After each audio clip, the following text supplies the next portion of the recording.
سرحد کے سابقہ چیف کمشنر روس کیپل نے وزیرستان کے بارے میں کہا تھا کہ پہاڑی نسل کے ان سخت گیر لوگوں کا صدیوں سے آزادی کے ساتھ ناقابل تسخیر، اٹوٹ اور جذباتی رشتہ چلا آ رہا ہے۔ گو کہ ان کی زندگی مشکلات اور مصائب سے بھری پڑی ہے، پھر بھی کوئی حملہ آور ان پر سبقت نہیں لے سکا۔ آزادی ان کی خون میں سرایت کر چکی ہے۔ جس انگریز نے بھی وزیرستان میں خاصا وقت گزارا ہے، اس کو اچھی طرح معلوم ہے کہ یہ لوگ اپنے علاقے کی تنگ گھاٹیوں میں اجنبی باشندوں کے لیے جنگلی بلاؤں کی طرح دہشت ناک ثابت ہوتے ہیں۔ آج کی اس ویڈیو میں وزیرستان کے مختلف قبیلوں کے حوالے سے ہم بات کریں گے۔ بنیادی طور پر وزیرستان میں وزیر، محسود اور داوڑ بڑے قبیلے ہیں۔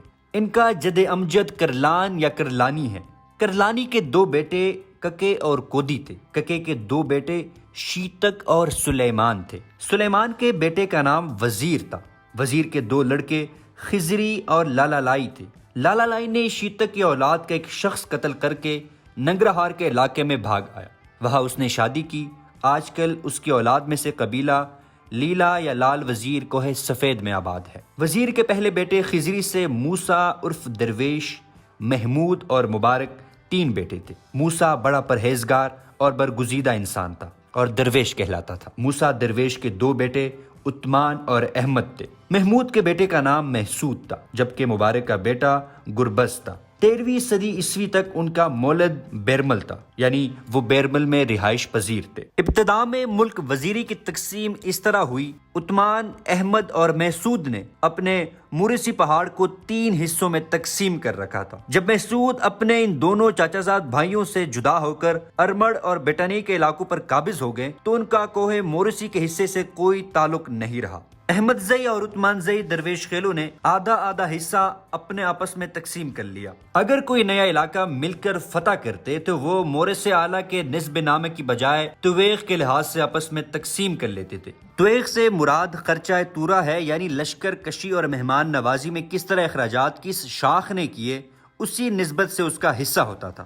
درویش خیل کے مختلف قبیلے مویشی چرایا کرتے تھے اور نمک بیچتے تھے۔ علاقہ تل اور ورگڑ کی حدود میں واقع علاقے پرانے زمانے میں غیر آباد تھے اور اندرون کوہ زراعت کے لیے زمین بہت کم تھی، اس لیے احمد زئی اور عثمان زئی کی شاخیں مویشی چرانے کی غرض سے تل اور ورگڑ میں آیا کرتی تھی۔ اس زمانے میں یہاں کی زمین پر مروت کے لوگوں کا دعوی ملکیت تھا اور مغربی حصہ بنوچے کے سورانی قبیلے کے قبضے میں تھا۔ موسم گرما میں وزیر قبائل خیمے اکھاڑ کر اہل و عیال اور مویشی لے کر پہاڑ پر چلے جاتے تھے۔ وہ مروت، سورانی اور خٹک قبیلوں کے ساتھ اکثر تھل کی زمین کے لیے لڑائیاں لڑتے تھے۔ بعد میں انہوں نے بنوچی ملکوں کے عمرزئی وزیروں سے بادشاہوں کے خراج کے لیے قرض لیا تھا اور اپنی زمین بادشاہوں کے پاس رہن کر دی تھی۔ اس طرح وزیر قبائل کا اس زمین پر عرصے دراز تک قبضہ رہا اور بنوچیوں کے پاس زمین رہن رکھنے کے کاغذات بھی نہیں تھے۔ اس بنا پر وزیر اس کے جدید مالک تصور کیے گئے۔ اس طرح محسود قبیلے کی نسل جو بڑھتی گئی تو اپنی ہمسایہ قوموں پر اتفاق و اتحاد کی بنیاد پر غلبہ حاصل کرتی گئی۔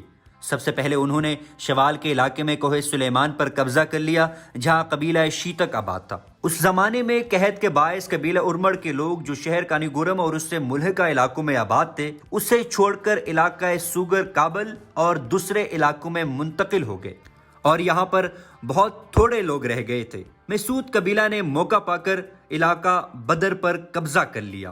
علاقہ کانی گورم اور مکین پر قبضہ کرتے وقت جب ارمڑ کا یہ چھوٹا گروہ مقابلے کے لیے نکلا تو محسود ان پر غالب آ گئے۔ اس کے بعد محسود نے رفتہ رفتہ وسیع علاقے پر قبضہ جما لیا۔